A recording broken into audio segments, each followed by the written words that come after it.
Howdy doodly do, Clannies and neighbors, Cali here. So today we're going to talk a little bit about my preferred wizard build for Shadow Wars. As we discussed in my previous video, mobility, anything that can help you move faster, get closer, like dash, leaps, or any of those sorts of abilities, is absolutely key for Shadow War. Mainly because you need to be able to get to the Immortal, the big guy, and do damage to it. You probably already know that he's going to be running around, so the closer you are to him, the easier it is going to be for you to do damage. So let's go over my preferred Paragon trees for Shadow War. So I use Mastermind.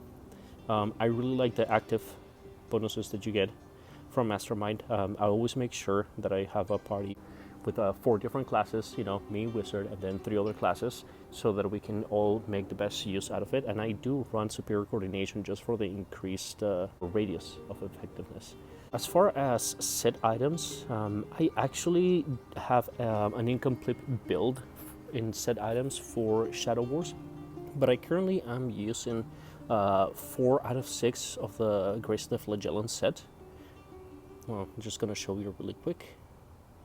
Those are my 4, and I mainly use the 4 out of 6 because of the 4 bonus.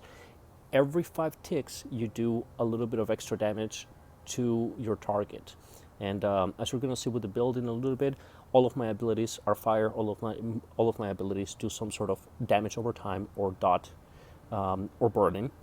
Which and in each one of those ticks, not just the initial ability damage, but also the burning ticks, is going to count towards the 4 out of 6 proc.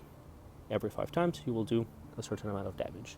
Now, for the other 2 out of 6, I'm currently just using whatever gives me the highest CR.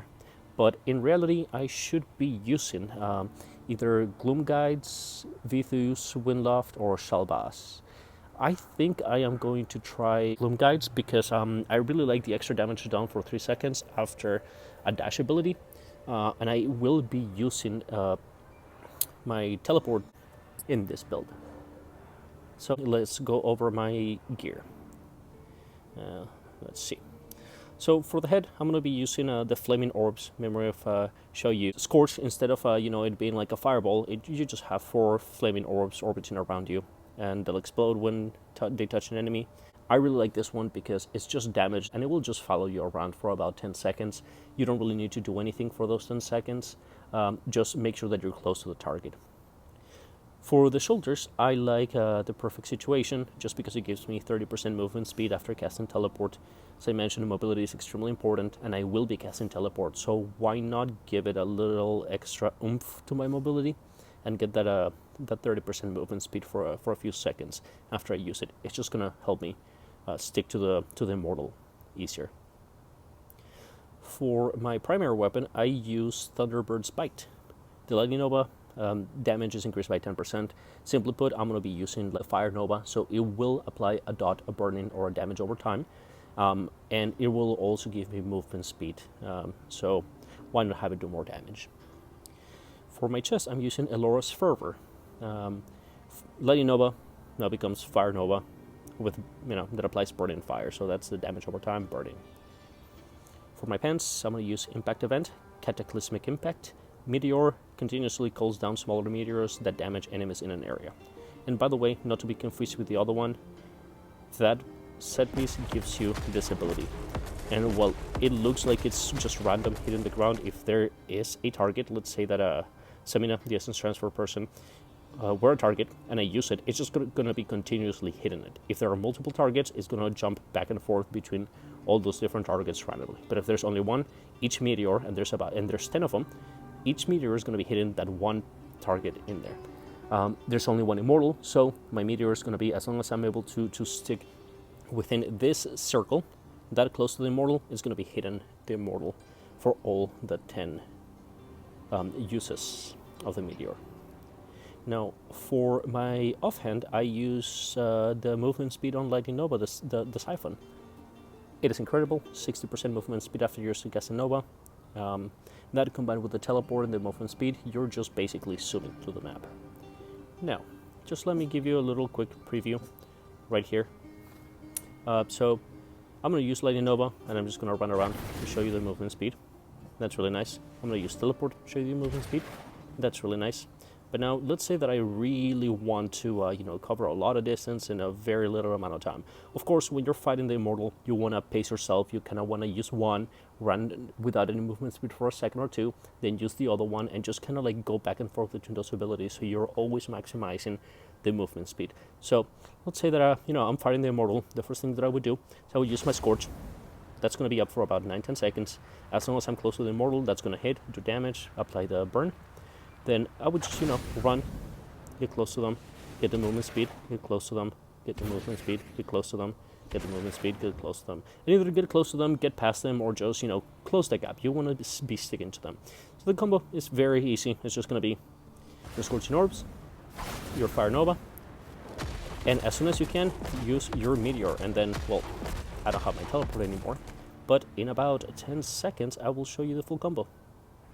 Alrighty, I'm back, so I'm going to show you the full combo. So first, I'm going to just start running.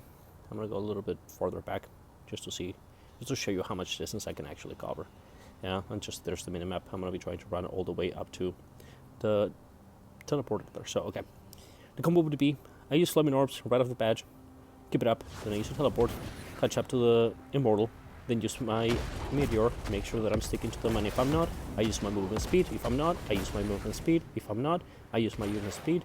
Then I cast Scorch again, then I cast my Nova again. So just in that succession, we covered a lot of distance. We went from all the way right here to all the way right there in a matter of roughly 10 seconds. Alrighty, so let me show you my skills. So the skills that I'm going to be using today for primary attack, obviously Magic Missile, Electrocute is shorter range and it bounces across targets. If you have multiple targets, it does actually overall more damage, but there's only one target really. So we're going to go with the Magic Missile. Then for my first ability, we're going to go with Teleport. And as I showed you earlier, Teleport has the increased movement speed after casting it. My second ability is going to be Meteor. And in this case, Meteor has Cataclysmic Impact, which makes the 10 meteors fall on the ground or lower, or, targeting the one person around me in a big circle. The third ability is going to be Lightning Nova, which, I convert into fire. I also give it the 10% increased damage, and I give it the 60% movement speed for a couple of seconds. And for my last ability, I'm going to use Scorch and 4 Flaming Orbs to go around you, explode, do damage. The whole point of this build is that you're always going to have, these 3 abilities are going to apply a damage over time or a burn, which combos with the Grace of the Flagellant set very well. So each one of these abilities, the first hit and the burning ticks are going to be proccing the 4 out of 6 of Flagellant. And the teleport is just for mobility. Now, let me show you a video where I actually put this build into action. It's not going to be the full fight, just an extra minute. So let me know what you guys think. For now, you guys have a good one and stay peachy.